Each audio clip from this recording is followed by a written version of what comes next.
come by ski, pack on back, towed in by Meany's single most important piece of equipment, the Bombardier Snowcat.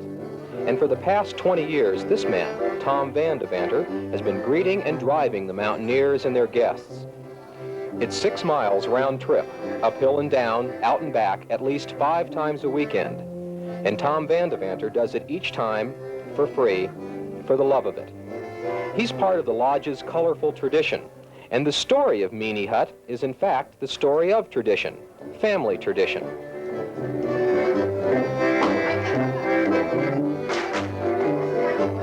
These are not the kind of people you find in the posh chalets of Aspen or the condominiums of Sun Valley.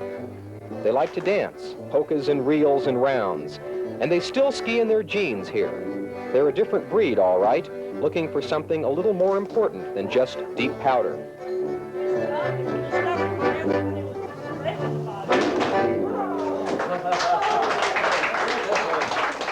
Old-fashioned, yes. People that enjoy being out in the wilderness, liking things a little bit more primitive. Primitive is one way to describe it. Rustic may be more accurate. In either case, the lodge is much the same as it was when it was built more than half a century ago. University of Washington professor and mountaineer Dr. Edmund S. Meany purchased a 54-acre parcel from the railroad for the grand sum of $125. An army of volunteers put up this lodge in 2 months. No outside building contractor has done a lick of work here before or since. Meanyites, as they're sometimes called, bunk in dorms, men's, women's, and couples. Sleeping bags, if you please. The mattress is provided. If the living arrangements are unique, the recreation is not. Like North Country resorts everywhere, skiing is the principal activity.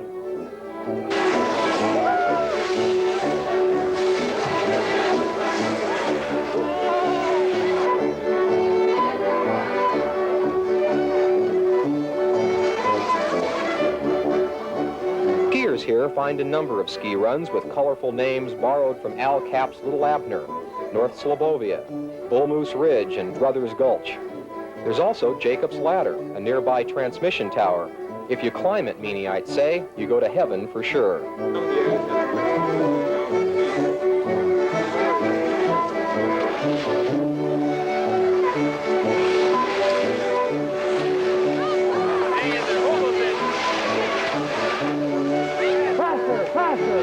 Meany has 2 rope tows.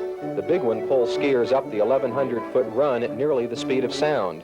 Meany lays claim to the fastest rope tow around, something around 20 miles per hour, flying the steepest rope tow grade, 400 vertical feet. In traditional fashion, it was the mountaineers themselves who installed this 1960 Ford truck engine to do the work. Before the state inspectors clamped down, they used to boost skiers in 4th gear, something like Mach 2 with gloves aflame. If going up is different, so is going down. Meanyites like their games, especially gates, a Meany tradition. One skier weaves around the other, then stops to form a new gate.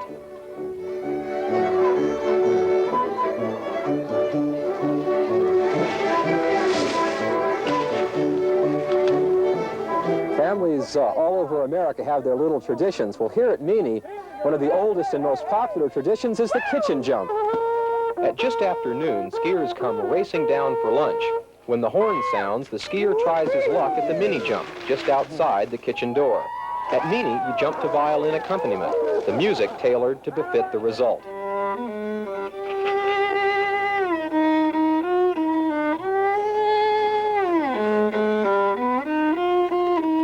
I did see some new people come in again. I'd like to welcome you to the lodge. And again, we'll go through the rules of the lodge here, which everybody washes their own dishes, plus 1 pot or pan, and also everybody gets a detail, and it's posted on the bulletin board there. They call this man the boss. He's Ray Nelson, and he's headed the Meany Ski Hut Committee of Mountaineers for the past 15 years. Meany is a part of his life. He spends almost every winter weekend here, plus a half-dozen work weekends during the summer and fall. There's 2 kinds of people that come here, those that wish they never had, and those you can't chase away. And there's not much in between. The people that do come here get a pretty good deal. $21 per person includes a mattress, 4 hearty meals, and as many rides on the Cyclone ski tow as your gloves can take. But Meanyites know as well as anyone that there's no such thing as a free lunch. Everyone pitches in, from cutting up the salad to mopping the floor. Even the kids are assigned specific duties. Kyle Nelson digs into the snow to help prepare the evening dessert, 4 kinds of homemade ice cream. Well, you see, out of all the people that come up to look it over, mountaineers have quite a lot of them. I would guess that 4 out of every 5 never come back, and so it doesn't attract them. Why does it attract me? I don't think there's a very good answer. I know that I like the all-volunteer aspect of things. Walt Little is the Meany family patriarch. He's been coming here almost every weekend since the mid-1930s. He claims to be a philosopher, self-employed. He says only at Meany do you have the opportunity to both ski and carry out the garbage. Most people would say, you're just too old to ski. How come you're still skiing? Why don't you just quit? All these guys have got the same idea. I'm trying to prove them wrong, see? Walt Little may be a little older than the average Meanyite, but he's much the same in spirit. I think it's a person who has a lot of drive and energy and possibly can't, expend it on the job. They're crowd to a desk or something, but there's as much pride in this place by the people who come up here as people who have summer cabins or boats or what have you. Not everyone comes here every weekend, but 60% are regulars, and many have adopted the Meany ski hut as their principal hobby. There's someone here from just about every line of work you can imagine. Doctors and nurses, machinists and electricians, housewives and teachers. If Meany seems like a big, extended family, you're not far off. There's the traditions like folk dancing, there's the family projects like maintaining the snowcats, and there's even the friendly uncle who takes the family movies. The Meany family may be tradition-bound, but they're open to newcomers. The second generation of Meanyites are skiing now. The third generation is just waiting to take their turn through the gates.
We got a group together, and one of the group was Jack Graham, the architect, and he agreed to finance a feasibility study of Corral Pass.